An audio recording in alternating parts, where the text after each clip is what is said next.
Hello everyone, and thanks for watching our Stratosphere special on February 14th, 2023.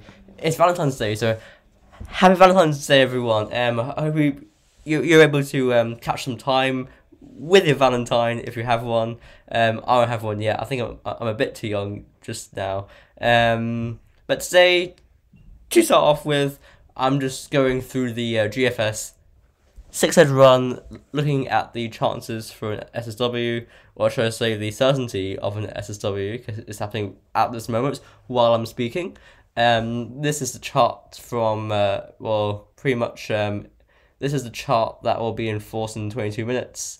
It's for today, Tuesday, February 14th, 2023 at 1 PM. And we've got a big warming stretching all the way from the Middle East through Siberia into the Arctic and the North Pole. It's happening as I speak. Temperatures rising to around freezing at 10 HPA, so major warming happening right now.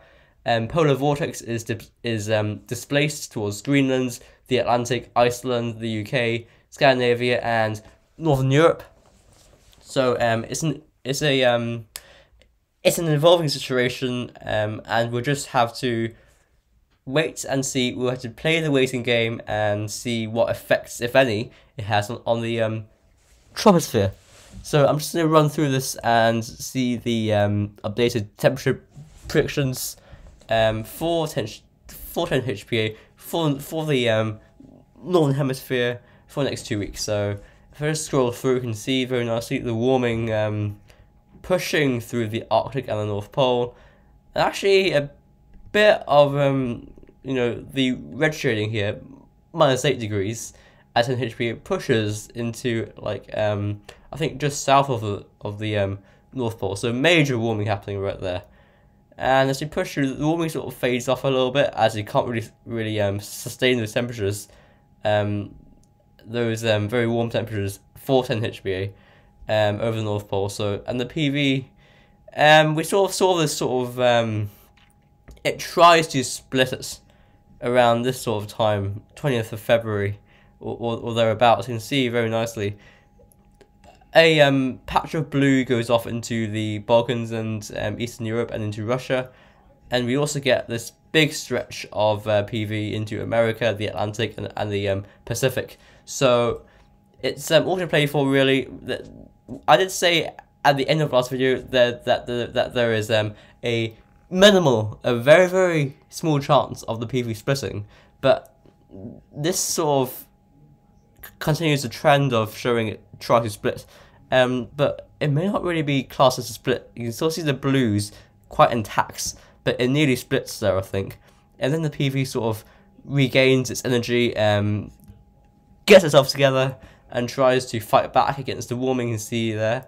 It moves bit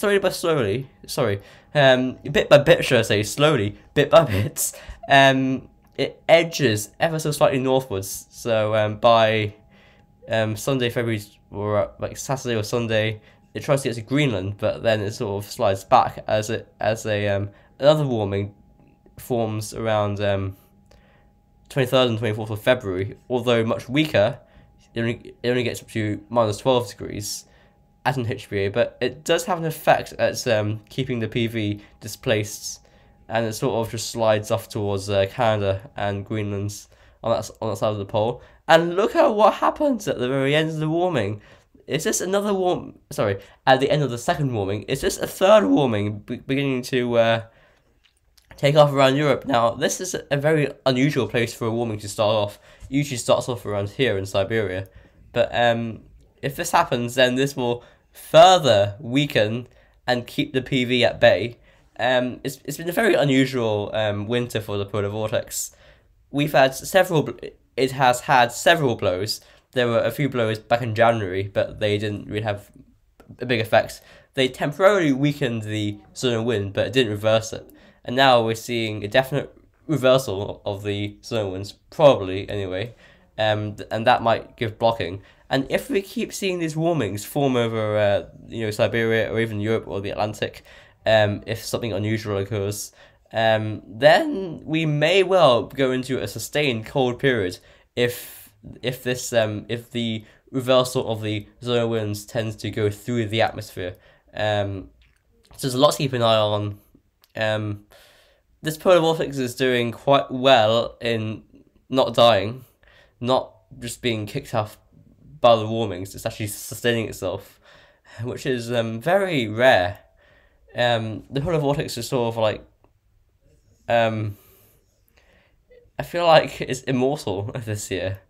It hasn't been destructed by all these warmings, not until then anyway. This might do it in for good, but there's no sign of it totally dying. But it's going to be displaced, but it's going to stay in mostly intact. Anyway, I was just rambling on for a minute there. Anyway, I hope you enjoyed the video. So here's what we've seen from today's video.